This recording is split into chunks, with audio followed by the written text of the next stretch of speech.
qui est représentant de CIF, qui va nous parler des actions qui sont menées jusqu'à aujourd'hui et Inch'Allah, ce qu'on va faire Inch'Allah dans l'avenir. بسم الله والحمد لله والصلاة والسلام على رسول الله.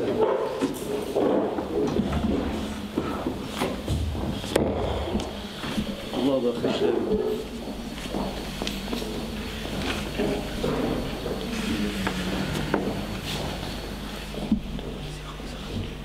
بسم الله والحمد لله والصلاة والسلام على رسول الله.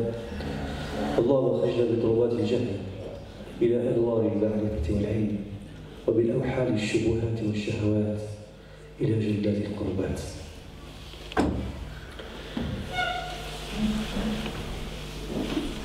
Qu'est-ce que je vais ajouter à la parole des frères et surtout les paroles de frère Ahmed au début qui a parlé d'une réalité qui est une réalité réelle et qu'on ne doit pas être des spectateurs comme la majorité actuelle. Il y a 15 jours, il y avait au Caire, dans la maison des Arabes, le Jami'a al-Dawla al-Arabiyya, la Ligue arabe, il y avait un congrès international sur la Syrie.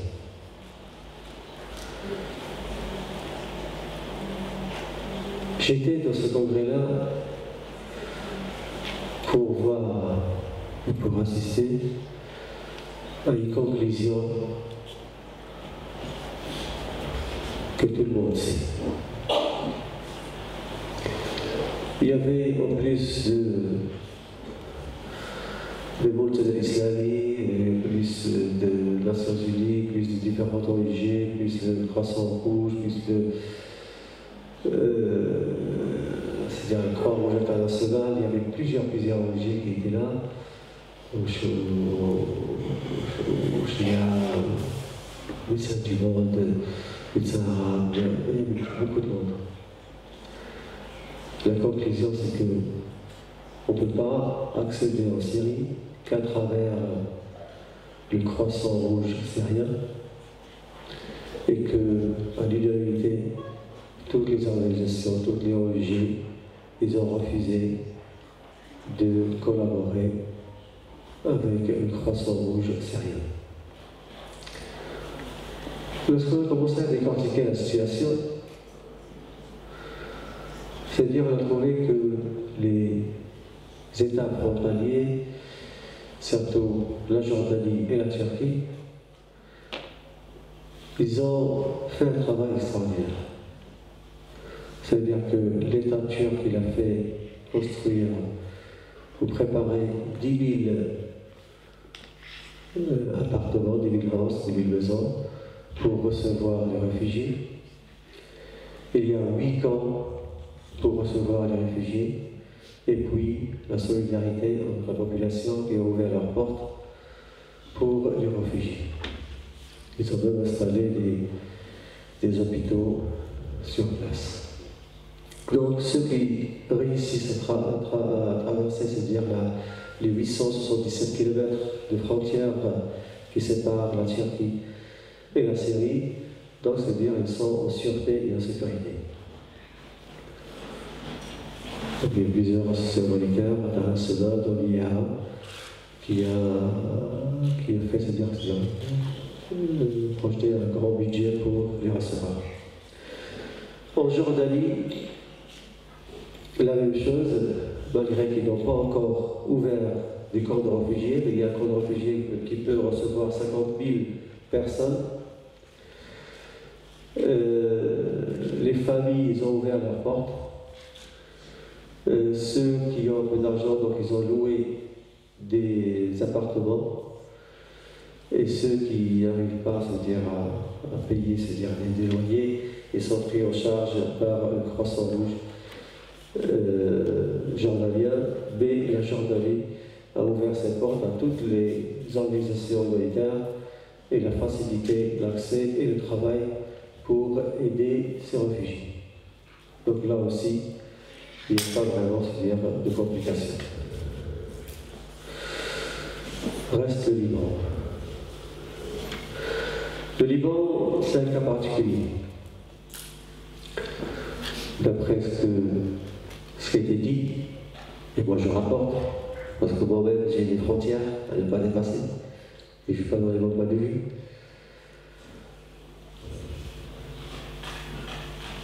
Le Liban, il ne reconnaît pas, jusqu'à aujourd'hui, qu'il y a des réfugiés sur la totalité de son pays, mais il y a une frontière. Bon, ceux qui connaissent très bien le Liban, que déjà pour aller au nord, à la frontière syrienne, donc dépassant Tarablouss, il y a une partie que tu ne peux pas y entrer, tu peux accéder sauf si tu as une autorisation de l'armée libanaise. Et il ne veut pas que les réfugiés dépassent cette partie-là, qui est de Ouad Khalid jusqu'aux frontières de Tarablouss. Donc ceux qui sont là, donc ils peuvent les accueillir, mais malheureusement, on a entendu beaucoup de choses, que même les familles qui se sont présentées dans cet endroit-là étaient repoussées par certaines ethnies, par certaines forces, et collectivement, envoyés à l'expéditeur et à l'intérieur de la Syrie. Et c'est malheureux.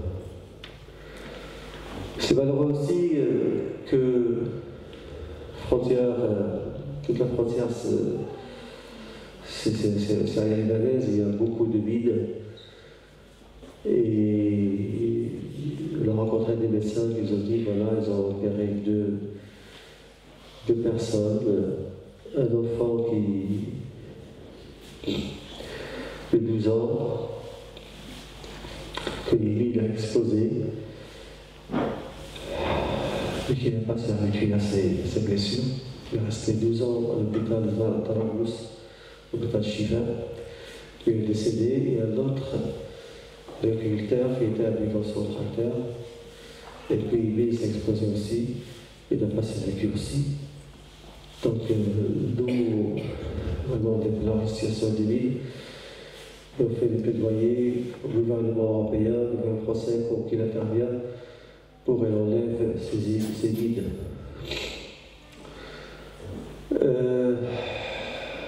La situation, c'est-à-dire que les chiffres de l'État libanais, ils disent qu'il y a 8000 personnes, tandis qu'on a rencontré un groupe d'associations qui commencent à s'organiser, parce qu'au Liban, il y a beaucoup d'associations qui sont désignées, celles ou ceux qui se trouvent en Tarablouss, qui commencent à se réunir. Et surtout une, que je n'ai pas cité le nom, il a recensé 1350 familles jusqu'au 1er mars. Mais il prévoit qu'il y aura une vague dans les jours à venir. Donc il y a à Tarablouss, il y a, si je ne me trompe pas, 500 ou 600 familles à Saïda, donc ils sont éparpillés. Pourquoi? Parce que vous connaissez très bien, c'est-à-dire la Syrie et le Liban, donc il y a beaucoup de liens familiaux entre les Syriens et les Libanais, et il y en a beaucoup qui ont acquis leur famille de l'autre côté chez eux, mais ça commence à chiffrer. Malheureusement, les spéculateurs sont toujours là, lorsqu'il y a une guerre, lorsqu'il y a un tremblement de terre, lorsqu'il y a des inondations, les spéculateurs sont toujours là, donc les prix des loyers commencent à augmenter, et certaines matières premières. En arrivant à Ouad Khalid, en passant les frontières, après avoir eu l'autorisation des militaires, on a vu deux écoles qui se sont transformées en camp de réfugiés, malgré qu'eux ne veulent pas prononcer ce mot-là. Dans chaque classe, il y a 2 familles. Il y a beaucoup de femmes, beaucoup d'enfants, très peu d'hommes. D'ailleurs, le soir, en sortant de Ouad Khalid à la frontière, on a vu une famille qui vient dans les champs, enfin, pas une famille, mais un groupe de personnes, dont 5 femmes, 4 enfants et un homme. sont devenus vraiment fatigués, très fatigués. Et heureusement que cette frontière-là, les gens à qui les réfugiés un bras ouvert. Parce qu'il y a d'autres qui font le contraire.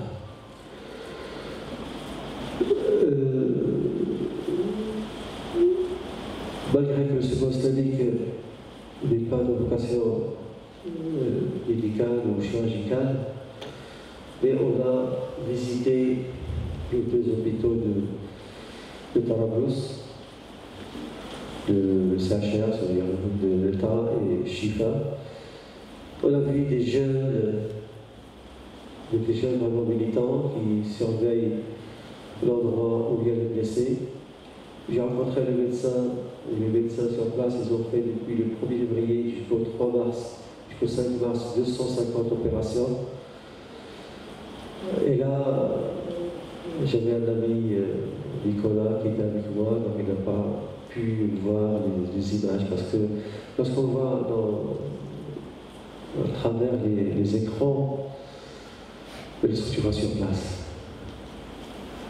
des jeunes de 20 ans, 25 ans, 18 ans, une lumière dans leur visage. Une lumière dans leur visage, machallah. Et les mutilés, des bras, des pieds, côté de la jambe, un qui a perdu son œil. Et avec un grand sourire, un grand espoir, je vais guérir, je vais retourner, je vais combattre le face au mal. Et certains qui disent, moi, je suis heureux parce qu'une partie de moi est déjà en paradis. Mais franchement, c'est dire, ils ont espoir qu'ils ont donné, qu'ils n'ont pas donné assez, malgré qu'il y a un silence international. L'image d'un jeune qui était en passant, puis un lobby qu'il a. Un lobby qui était jeté comme ça, donc lorsque le lobby s'éclate, donc il y a des particules, et le pauvre était blessé, il massacrait une famille comme ça, quelque part, ils ont pris, et le font rentrer chez eux. Et cette famille-là, qui a pris le courage de le mettre dans sa voiture et le ramener à l'hôpital de Tarablouss. Et le médecin me dit c'est un miracle. Ils ont réussi à faire l'opération, donc ils ont récupéré un pied et l'autre n'a pas réussi à le récupérer, mais il dit c'est un miracle parce que c'est la perte des deux pieds. Donc il y a une solidarité interne. Il y a une solidarité interne. Il y a beaucoup d'argent qui a été collecté par différents États. Mais les origines auraient.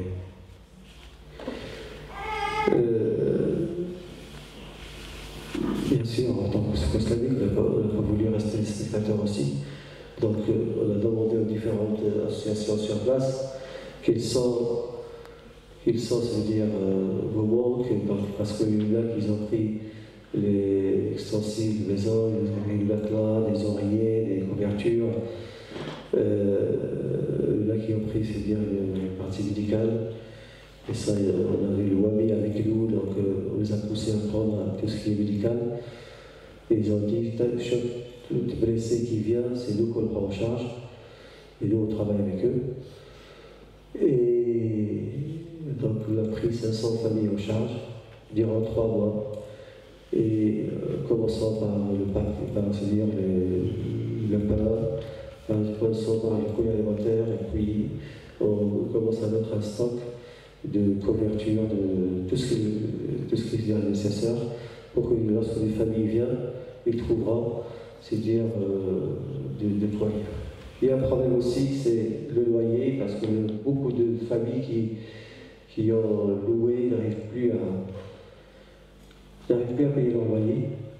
Donc Tarablouss, c'est une ville qui n'est pas riche par rapport à d'autres, mais Tarablouss bouge vraiment très très fort pour accueillir ces réfugiés, malgré que l'État libanais ne parle pas de camp de réfugiés et ne veut pas dépasser le chiffre de 1000. 30 minutes. On ne compte pas le temps lorsqu'on parle des autres. Mais lorsqu'on parle de nous, on peut vraiment regarder un match de foot, Barça réel, pendant 2 heures, prolongation, tu rebutes et 2 heures et demie passées sans rien du tout. Moi, c'est pas moi qui parle. J'ai laissé mon cœur parler. Je sais que, d'après le statut d'ONG, on n'a pas le droit d'intervenir, c'est-à-dire dans la politique des pays, de leur travail, parce que vous savez qu'on a un bureau sur place. On a un bureau à Damas, ça fait 5 ans. Donc on travaillait avec les réfugiés irakiens. On a travaillé aussi pour résoudre le problème de désert syrien. Actuellement, notre bureau il est en veille. Il n'est pas ouvert, il n'est pas fermé. On a fait des petites interventions internes au début, mais c'est-à-dire de rentrer avec tous les ONG à l'intérieur. Mais dans la région du Caire, il y avait des voix qui disent voilà, comme le Kosovo par exemple, l'ONU n'a pas voté l'intervention militaire en 1999, il faut se rappeler ça. Mais il y avait l'intervention militaire. Donc il y a des choses qui sont juridiques, qui sont qanouni, il y a des choses qui sont shari. Et point de vue shari, il n'a pas le droit de laisser des enfants, ou des femmes, et des hommes, des êtres humains mourir en silence. Donc il y a des volontés qui travaillent dans ce domaine-là. Il y a des choses qui arrivent à l'intérieur de la Syrie, à travers les différentes frontières, et que tout le monde, il voit ça, mais il ne dit rien. Et moi, je ne comprends rien. Moi, je fais comme partie comme les autres, on ne comprend rien. Pourquoi on a intervenu en Libye? Pourquoi on a intervenu en Irak? Pourquoi on a intervenu en Tchétchénie? Pourquoi on a intervenu? Mais en Syrie, c'est le silence total. Donc ne soyez pas complices. Ne soyons pas complices. Je rejoins le professeur Nabil pour dire il ne faut pas être avare. Il ne faut pas être avare dans vos doigts. Il ne faut pas être avare de se lever une demi-heure avant Salat Sobh pour faire des doigts. Il ne faut pas être avare de ne pas partager ce que Dieu nous a donné pour eux. Et puis parler autour de nous. Et c'est pas assez. Voilà, merci.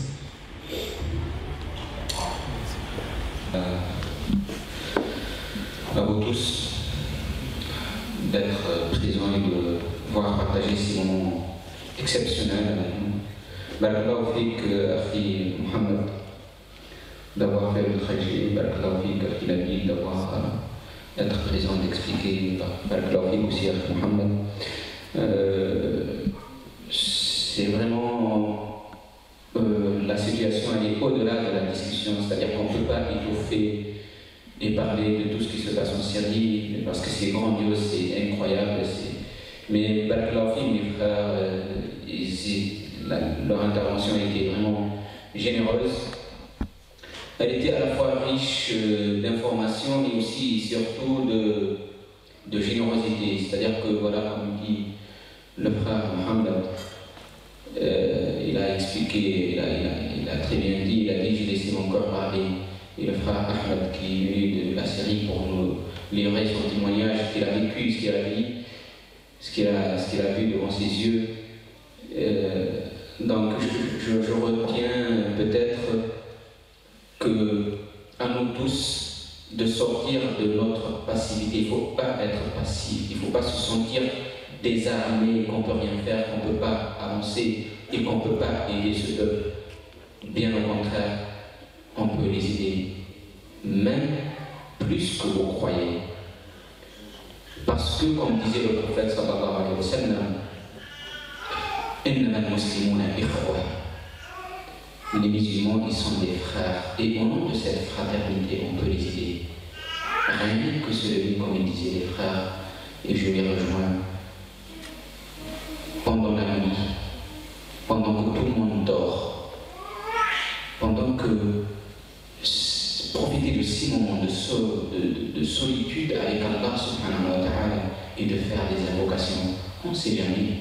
Peut-être dans vos invocations qu'Allah subhanahu wa ta'ala va lever cette malheur qui touche le peuple syrien, qui touche une partie de notre cœur, comme disait le prophète sallallahu alayhi wa sallam.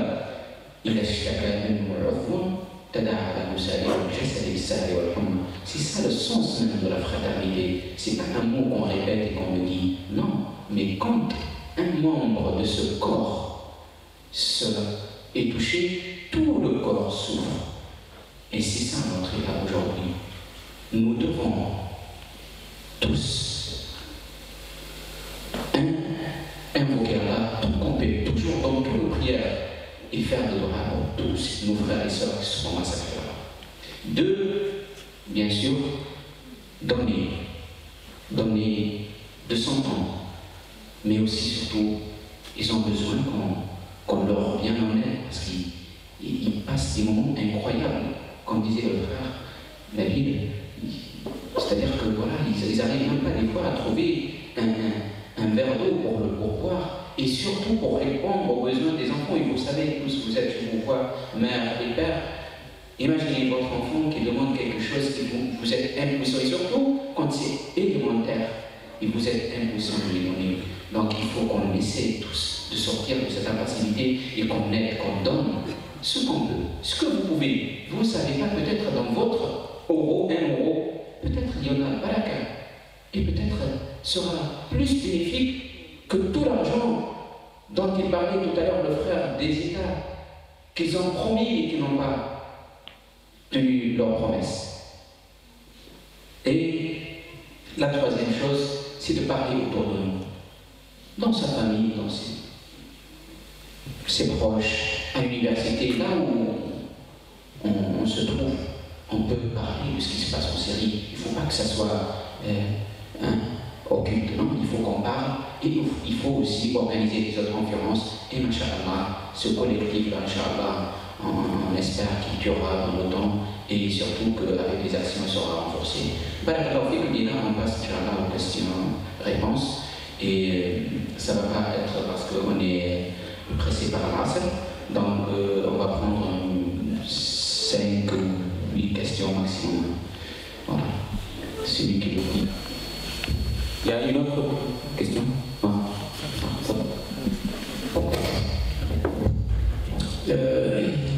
Comme je voulais savoir comment vous faites parvenir les aides en Syrie. Donc j'ai compris, d'après ce qu'a dit le frère Mohamed, qu'ils agissent au niveau des réfugiés au nord du Liban. Et vous, comment vous faites, et surtout si l'aide vous arrivez à la faire parvenir à l'intérieur du pays?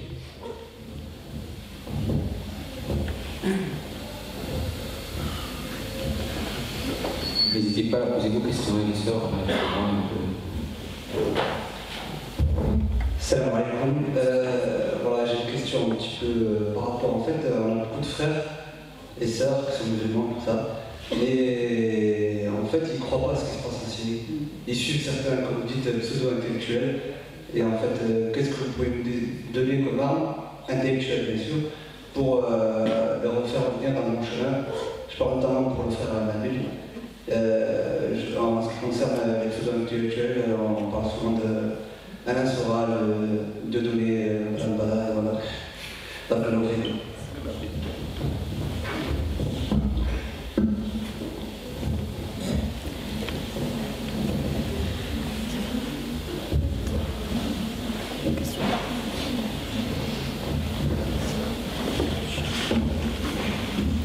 Salam alaikum.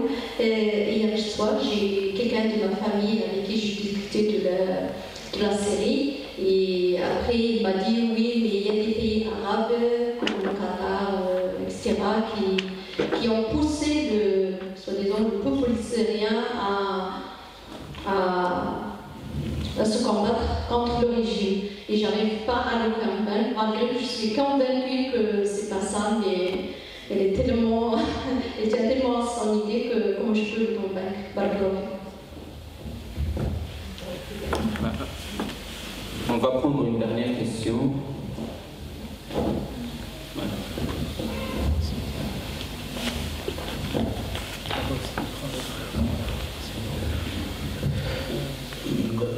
Ma question est au frère Mohamed. On voit très bien que le régime il profite d'un soutien d'un grand nombre de savants musulmans de grand renommée.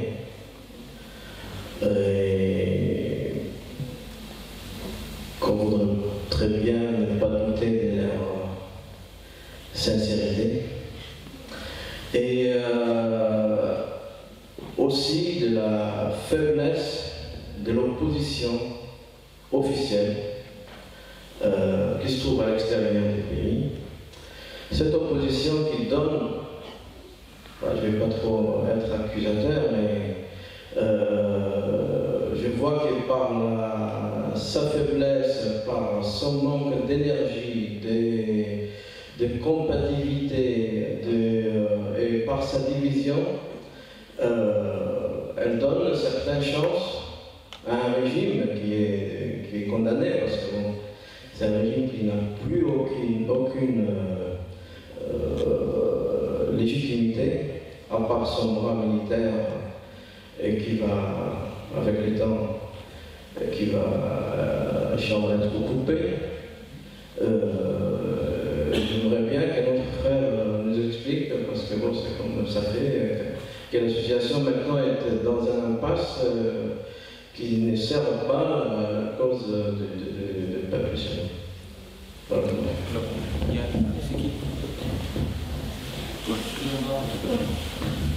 Pardon, voilà, ça sera le dernier. Non, Maradi. Salam alaikum, je voudrais vous demander, je ne sais pas si vous avez entendu cette hypothèse, comme quoi Assad s'est préparé, puisque comme il a vu Ben Ali et tout se faire attaquer, il dit ouais, c'est obligé que moi je vais me faire attaquer. Donc il s'est préparé.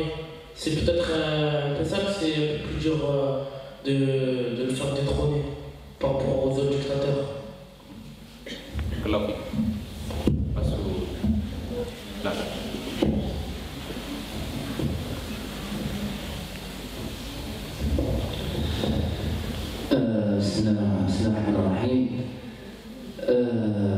La question que je vais poser, en fait, c'est pour nous-mêmes. C'est-à-dire la question revient à nous-mêmes. Parce que j'avais un frère qui posait la question et qui me disait je suis ici, j'habite ici, et j'ai du mal, quand je vais dans les mosquées ou quand je vais dehors, j'ai l'impression que les gens ne m'aiment pas. Et bon, sa question m'a interpellé. Bon, peut-être qu'elle sort de contexte de la série, mais je lui dis, est-ce que tu as commencé d'abord par toi-même, c'est-à-dire, toi, est-ce que toi, tu aimes les autres? Si toi, tu aimes les autres, alors les autres, ils vont t'aimer. Au Canada, avec mes chers frères, la première des choses, il faut que nous tous ici, en premier, d'abord, il faut qu'il y ait cet amour-là qui soit ici. Ici, cet amour-là gagne nos cœurs, automatiquement, et nos chers frères qui sont en Syrie, ils ont besoin de ce mahabba. Ils ont besoin des gens comme nous, qu'on leur donne un signe fort et un signe d'amour. Que ça soit, avec son temps, avec son argent, parce qu'il ne faut pas se voiler la face. La première des choses maintenant, c'est l'argent. Si on peut aider, Allah Azza wa Jalla yaqul, Bismillah ar-Rahman ar-Rahim, وجاهدوا بأنفسكم وأموالكم وفي أموالكم وجهاد. هنا سبحان الله العظيم الإنسان يقول والسلام عليكم. Donc, avant donc voilà, on va répondre aux questions, mais je vais insister sur le fait que voilà, le buffet, comme vous savez, c'est à l'honneur de nos frères et sœurs en Syrie, Inch'Allah. Donc après, investissez je ne veux plus voir aucun boisson, s'il vous plaît. Donc sortez tout votre argent et voilà, investissez les lieux. Et régalez-vous, ouais. Je vais répondre de manière assez précise et concise à chacune des questions. La relation avec les voisins. Donc la Syrie et Israël, c'est vrai que c'est un point que je n'ai pas eu le temps de développer. La Syrie et Israël, c'est une relation de paix.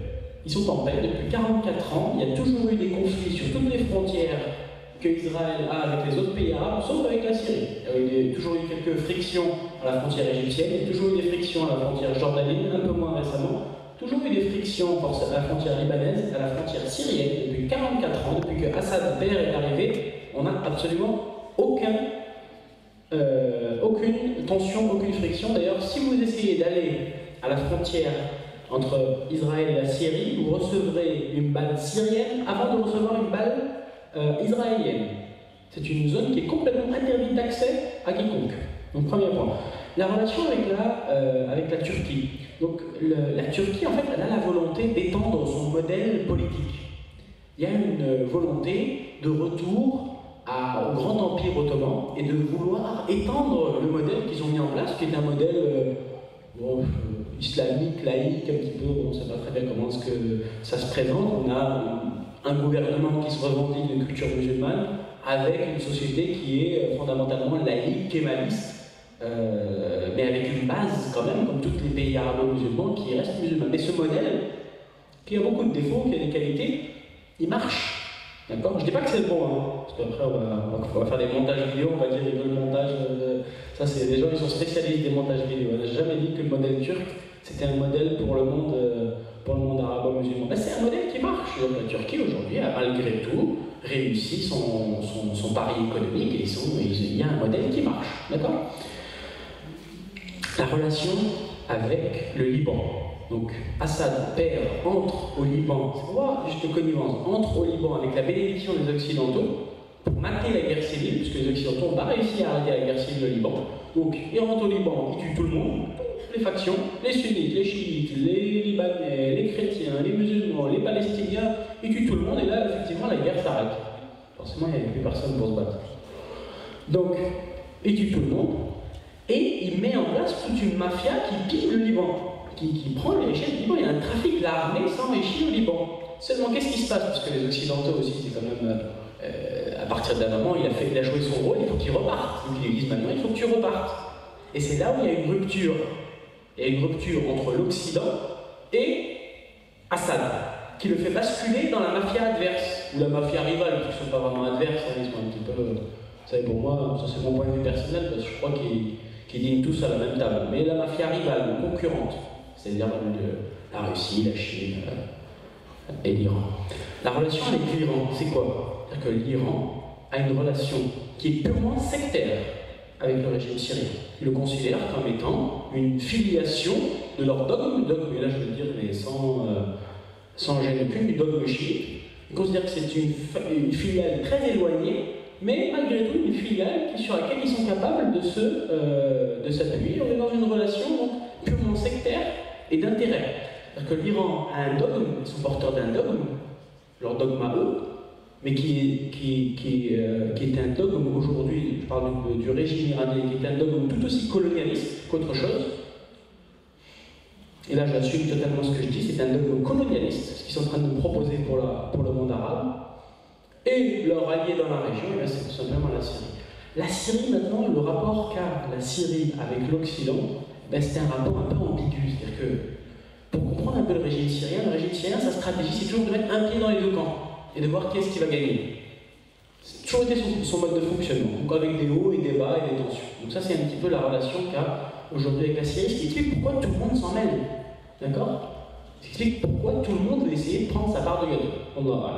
Deuxième question, donc l'aide humanitaire. Nous, notre association est spécialisée dans l'aide humanitaire à l'intérieur de la Syrie. On a trois façons de faire transiter l'argent. On passe par trois pays en général. On passe par la Turquie, la Jordanie et le Liban. Qu'est-ce qu'on fait? La première façon de faire, c'est qu'on a un réseau d'hommes d'affaires et de commerçants qui ont des comptes en banque en Europe, donc on leur crédite les comptes en banque européens, et eux donnent l'argent à l'intérieur directement. Puis, deuxième façon, on a des passeurs, parce qu'aujourd'hui il y a des passeurs qui sont positionnés un petit peu partout, notamment à travers la Turquie. Donc il y a des passeurs, où les Syriens sortent à Antakya, on leur remet l'argent, et ensuite ils rentrent.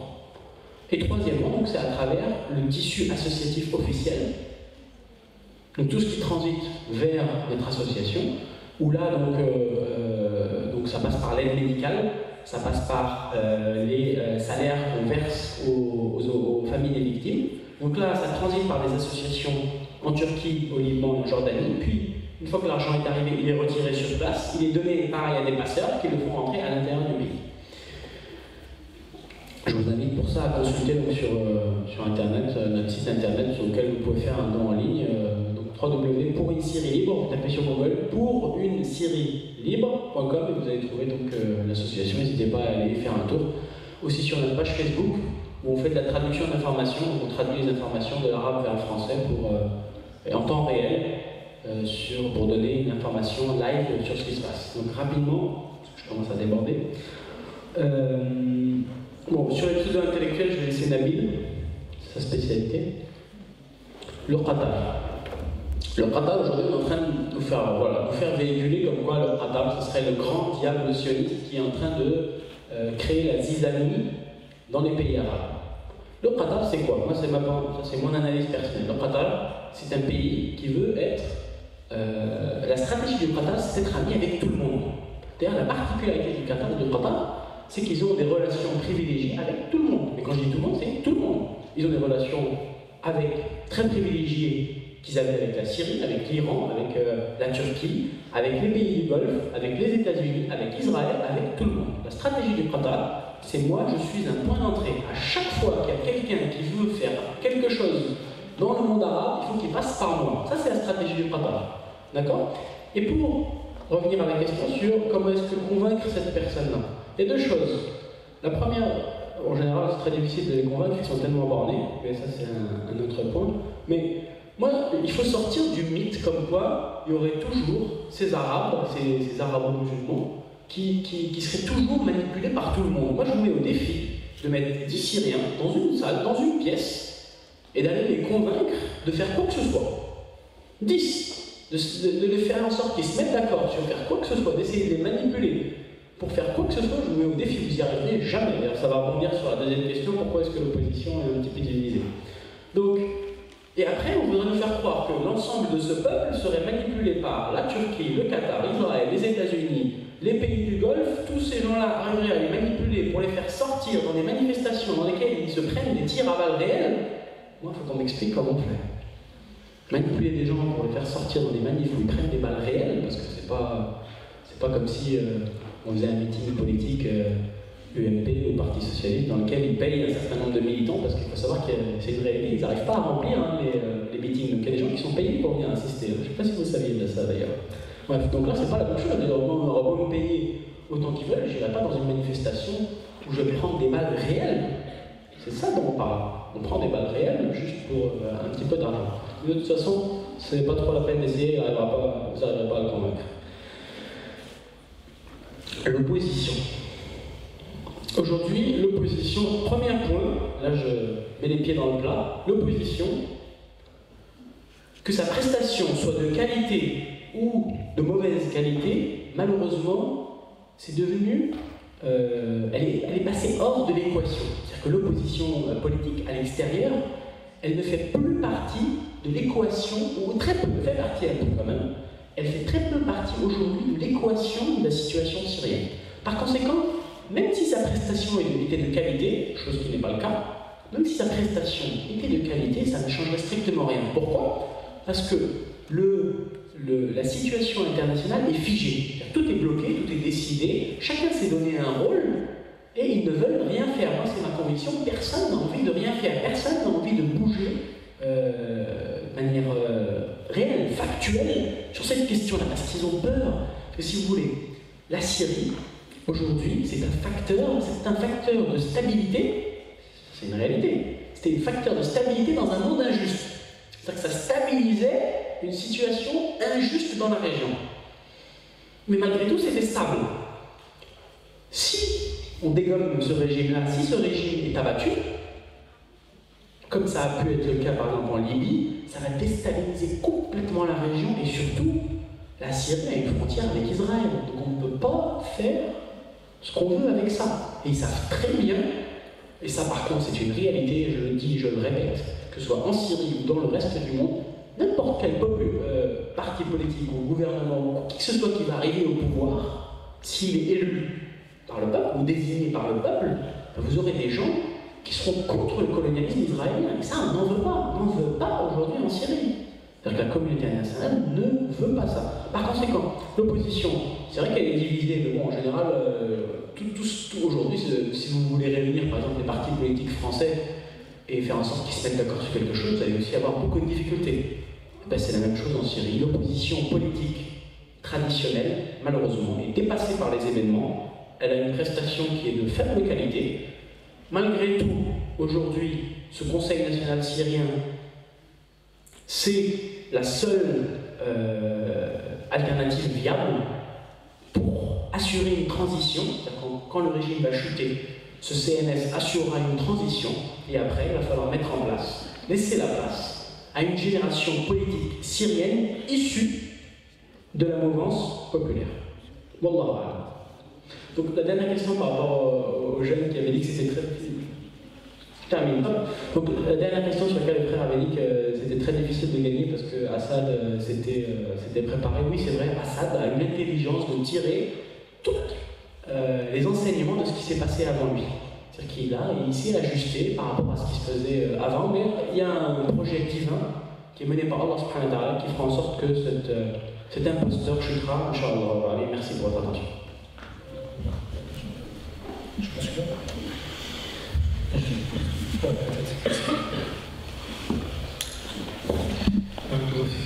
Oui, donc je vais surtout répondre à la question, parce qu'il y en avait une deuxième qui rejoignait, mais la question par rapport à, tu l'as cité, donc Soral et Dieudonné.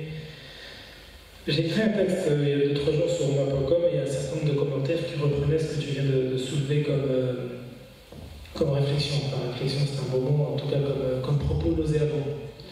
Et finalement, il n'y avait absolument rien sur le fond et que sur ma personne. Tactique éculée de personnes quand ils n'ont pas d'arguments, mais qu'ils ne sont pas d'accord avec toi, ils vont essayer de chercher n'importe quoi dans ton profil pour pouvoir te dégommer. Mais finalement, eux-mêmes se trahissent parce que sur le fond, il n'y a absolument rien qui a été apporté par rapport aux arguments que j'ai mis en évidence. Mais j'ai beaucoup apprécié le commentaire d'une personne, d'une sœur qui s'appelle Sarah. Et là, franchement, la communauté, elle est malade. Et elle dit, je suis étonné de ceux qui boivent les paroles d'Alain Soral comme si c'était ceux du prophète Mohammed sallallahu alayhi wa sallam. C'est-à-dire qu'on arrive à un tel état de marasme intellectuel que certains, au lieu de voir ce que disent nos ulama, au lieu de voir ce que disent les personnes dont la probité intellectuelle est reconnue, comme Alain Grèche, comme... On peut ne pas être d'accord avec Ramadan, etc., mais qui apportent des réalités, des preuves sur ce qui se passe. Ils vont se tourner derrière quelqu'un qui justifiait l'épuration musulmane en Bosnie-Herzégovine et quelqu'un qui appelle à voter Marine Le Pen. Tu vois un peu jusqu'où ça va, le marasme intellectuel de la communauté? Et ça, il faut juste rappeler des évidences. Quand tu ne connais pas une situation, tu vas faire appel à qui? Le frère vient de Homs. Il vient nous donner la réalité de ce qu'il a vécu il y a 2 mois. On va mettre en doute ce qu'il vient de dire. Quand ce qu'il dit est corroboré par Cheikh Al-Assoui, dont je viens de vous parler, Khaled Djoubara pendant 20 ans dans un quartier de Homs.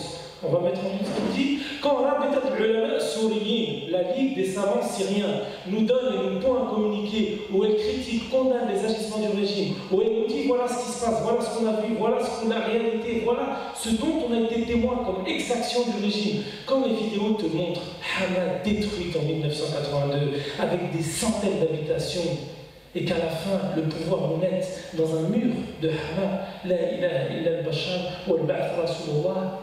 Est-ce qu'on va encore donner une crédibilité? Quand le Coran nous dit, si vous ne savez pas, on le met où? Quand le prophète sallallahu alayhi wa sallam nous dit, pourquoi tu ne poses pas la question aux ulama pour savoir ce qui se passe? Les ulama de là-bas qui te donnent des informations, au lieu d'aller chercher l'information chez Soral. Tu vois un peu le poison de la communauté jusqu'où il va? Donc il faut le rappeler par par ce minimum de décence intellectuelle et par ce minimum de principe qui, c'est vraiment dommage, mais je pense que c'est notre épreuve. On est dans un état de tel délabrement moral, psychologique et intellectuel que certains se réfugient en mal, ils sont un peu orphelins intellectuellement. Et puis il y a aussi cette suspicion permanente du fait de dire non, c'est pas très bon, c'est pas bon. Tu vois, il y a presque un complexe d'infériorité. Et il y a aussi un élément, c'est que, et c'est là où la confusion, il faut faire attention. Aujourd'hui, ceux qui veulent la fin du régime, c'est vrai. Tu as non seulement la population qui se révolte, et de manière complètement légitime, et je viens de te parler de Hama, et je viens de te parler du caractère anti-islamique du régime, comme ça a été dit, mais la corruption généralisée, l'injustice, la hakara, la prédation, le clan mafieux d'Assad, qui occupe la Syrie depuis des années, c'est des faits pour ceux qui ont été, la société est traumatisée. Mais ceux qui veulent la fin du régime, c'est vrai, il y a la population, mais il y a également des États. C'est vrai que maintenant, quand tu prends les États occidentaux, ils veulent la fin du régime. Mais alors, est-ce que moi je vais fonder mon positionnement par rapport aux autres ou par rapport à ce qui se passe réellement? Tu vois ce que je veux dire? Est-ce que moi je suis à ce point bête pour pouvoir me dire non, c'est en fonction, tu vois, l'antisionisme primaire ou l'anti-américanisme primaire fait qu'à la fin, tu ne juges même pas par rapport à toi, tu juges par rapport aux autres. Non, il faut avoir des positions de principe. J'ai deux ennemis, le monstre d'Assad et les diables européens occidentaux qui sont prêts à justifier n'importe quoi quand leurs intérêts sont mis en jeu. Tu vois ce que je veux dire?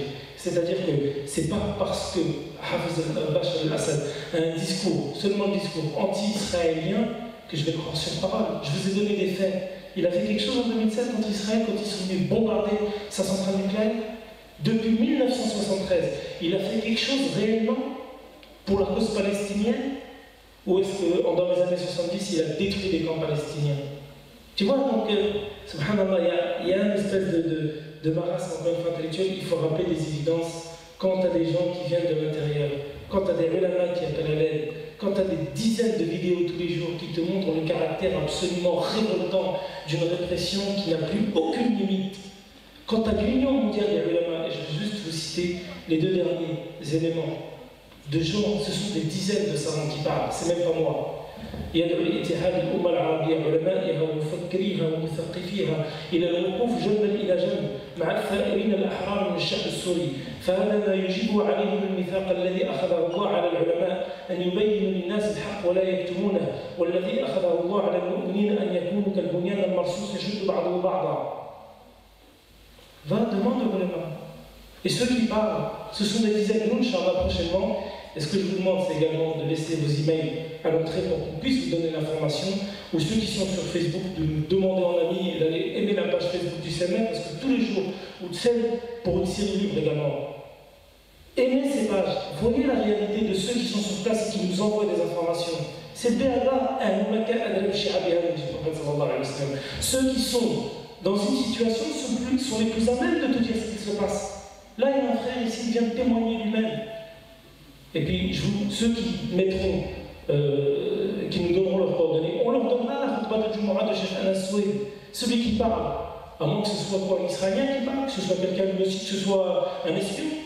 Tu vois ce que je veux dire? Il faut revenir à ces fondamentaux pour pouvoir rappeler un certain nombre d'évidences. Mais également, et ce sera mon dernier mot, et là le problème c'est dommage que je finis sur ça parce que c'est certainement l'un des enjeux les plus lourds et les défis les plus dangereux de ce conflit en Syrie. Il a deux éléments. La première des choses, c'est qu'il commence, grâce à ce conflit, entre guillemets, grâce. Mais par rapport à ce conflit, on commence à filtrer les gens, de ceux qui luttent véritablement pour la vérité, la justice et pour le bien de la Ummah, et de ceux qui ne sont que des usurpateurs et des imposteurs intellectuels. Et tu sais à qui se pense. La deuxième des choses, c'est par rapport à ce que tu as évoqué.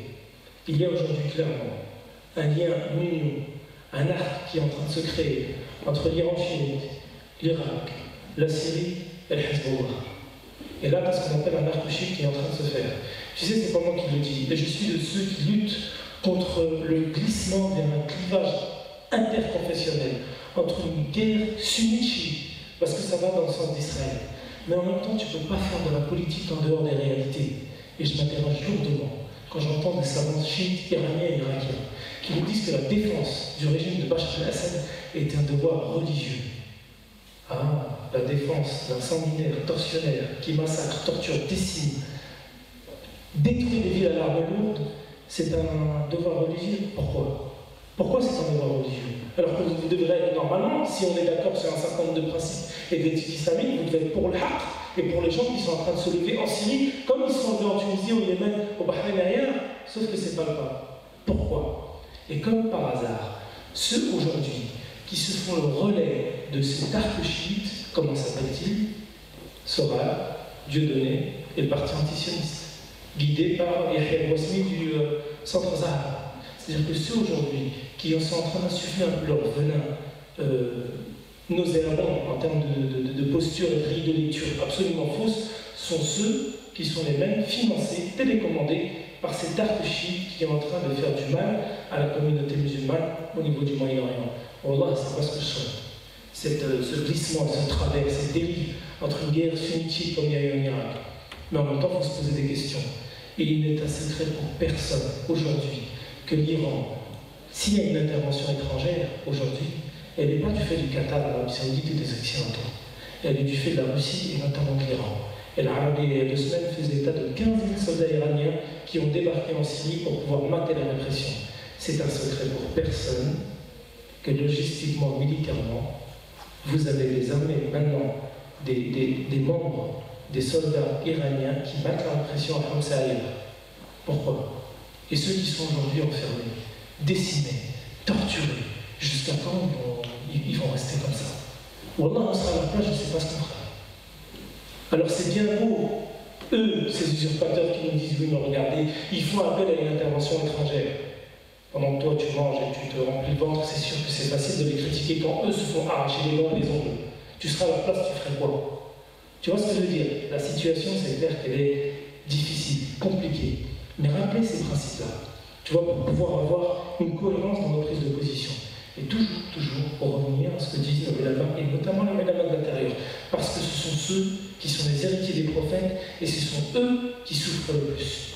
Surtout quand ils sont corroborés par quasiment l'ensemble des ulama de la Ummah. J'ai rarement vu Cheikh al-Qardawi, Mohamed Hassan, Nabil Awadi, Mohamed Arifi, Safwat Hijazi, et je peux t'en citer des dizaines, être d'accord aujourd'hui avec ce qui se passe en Syrie pour résister et prolonger et soutenir la résistance des gens en Syrie. Donc elle est là notre position, elle est claire. Et on se met tahta shi'ar al-Qur'an al-Sunnah wa fahm al-ulama. C'est ça le minhaj sahih. D'accord? Juste une dernière question par rapport à la question des ulama que j'ai eue par écrit. La source nous dit concernant les fatwas que tu as cités, les ulama n'ont jamais fait ça pour les autres pays en révolution. Ne pas se rebeller contre les gouverneurs.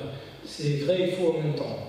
C'est-à-dire que moi, Allah alam, en tout cas celui que je considère comme étant le plus intègre à la fois dans sa dignité, ses prises de position, et qui a payé de sa vie en étant obligé d'être le président de l'Union mondiale des savants. Il parle au nom de dizaines, voire de centaines de savants qui sont dans tout le monde musulman.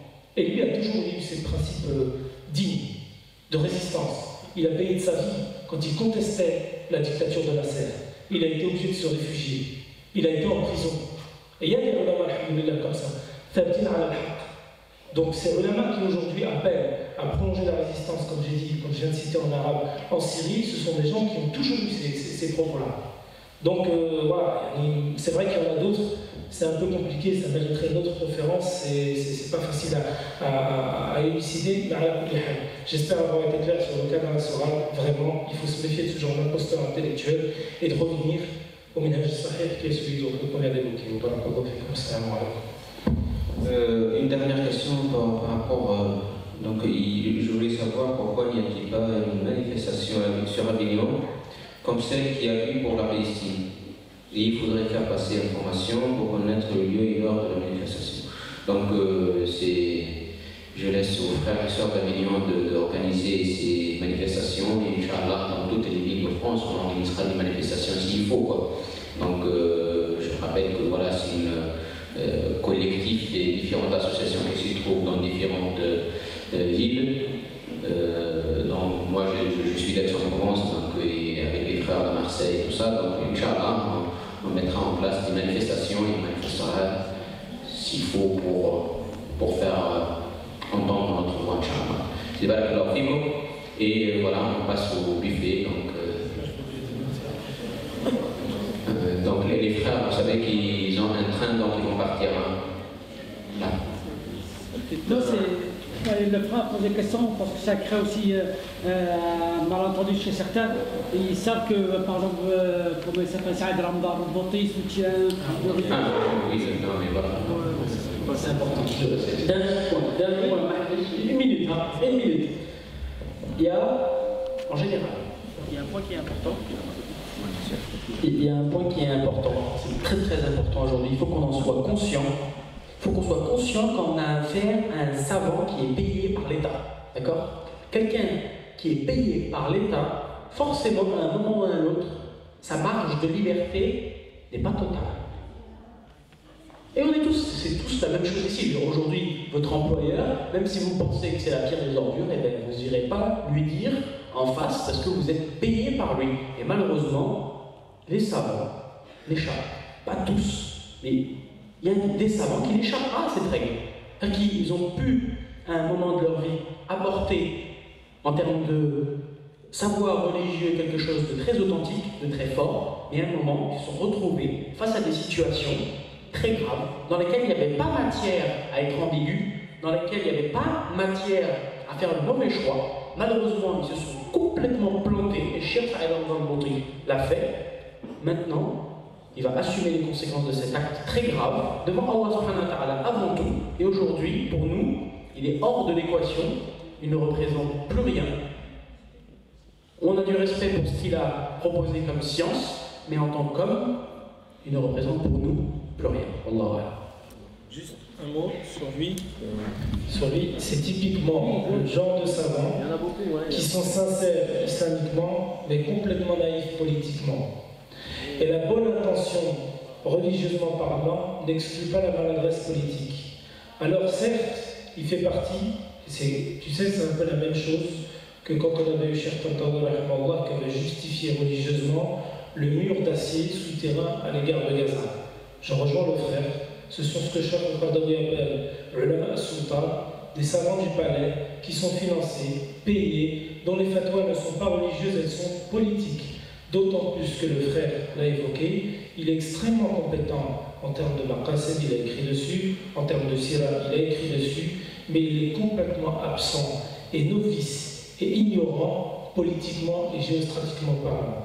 Donc tu peux lui donner une autorité dans un certain nombre de domaines et pas dans d'autres. Et le pire dans tout ça, c'est qu'il fait l'objet d'une instrumentalisation grossière de la part du gouvernement, dont lui n'est pas au courant puisqu'il ne saisit absolument rien en termes de tenants et aboutissants. On lui fait voir de la réalité que ce que la télévision syrienne lui montre, à la fois la propagande officielle, il en boit et il n'a aucune capacité de recul parce qu'il est enfermé dans un espèce de moule, on lui sert que ce qu'on souhaite lui servir. Et comme il a une éducation soufie, et comme il veut faire que des du'as pour que les choses changent, et ben on l'utilise et on le manipule. C'est la réalité de Cheikh Saïd Ramadan pour tout ce qu'il a fait, mais aujourd'hui c'est clair. Il a une position extrêmement dangereuse et périlleuse pour lui, et ça, c'est une leçon pour l'ensemble des musulmans du monde. Le prophète sallallahu alayhi wa sallam nous dit tu sais tes capacités et tu t'astreins à t'y atteindre, à y rester. Tu n'as pas besoin de dépasser ton domaine de compétence. Et ton domaine de compétence est dans un certain nombre de sciences religieuses.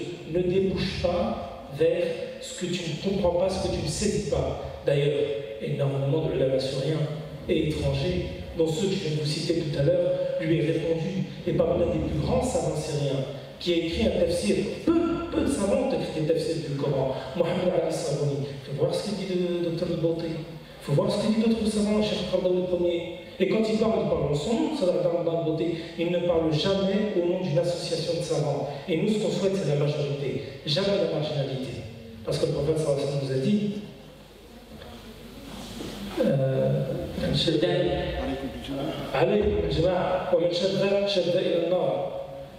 à tous les niveaux, la majorité. Et celui qui se marginalise en enfer. Le groupe a toujours la vérité. La personne seule est faillible. Le groupe est infaillible, la personne seule non. Donc il faut avoir ça à l'esprit, et c'est Abraham Al-Bouti, mais sa position est extrêmement, à la fois minoritaire et très dangereuse à la fois pour lui et pour les Syriens. D'ailleurs, le dernier point, c'est qu'il faut savoir que son fils a rejoint la rébellion, il est sorti en Jordanie, vous pouvez le vérifier maintenant sur internet, et il a dit je suis pas du tout d'accord avec mon père, il s'est complètement planté, et moi je suis avec la rébellion.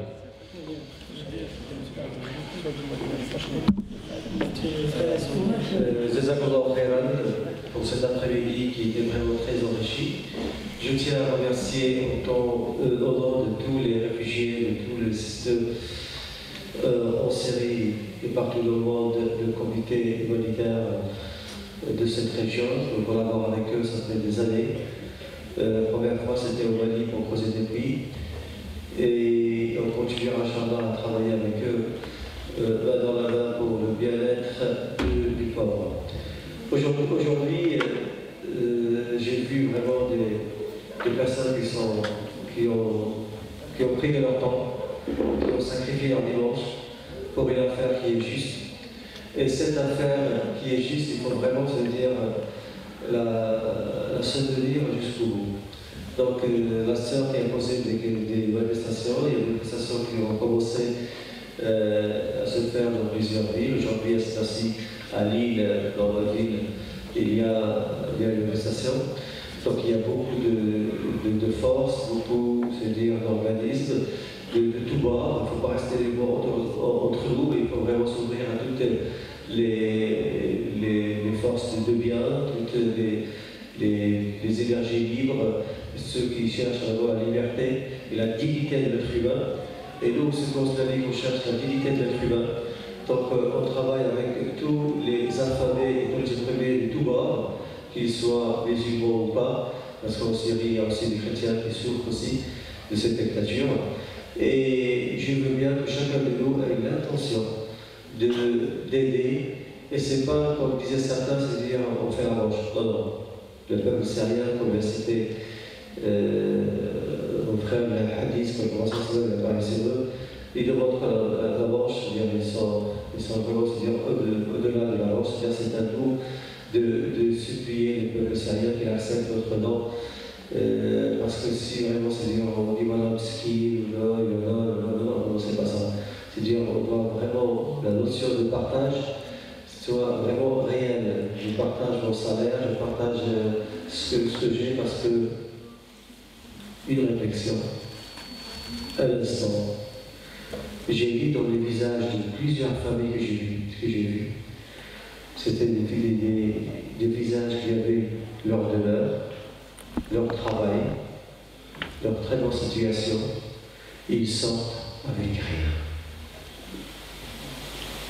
Imaginez, vous mesdames, vous messieurs, vous travaillez, vous avez une maison, vous avez une voiture, et le jour de demain, vous trouvez dans là-bas, ou l'Italie, ou je ne sais pas où, avec rien. Imaginez. On ne peut pas se mettre à la place, mais imaginez. Donc c'est pour cela, ce laps de temps qu'on passe sur Terre, il y a beaucoup de choses qui se passent, mais soyons justes avec nous-mêmes.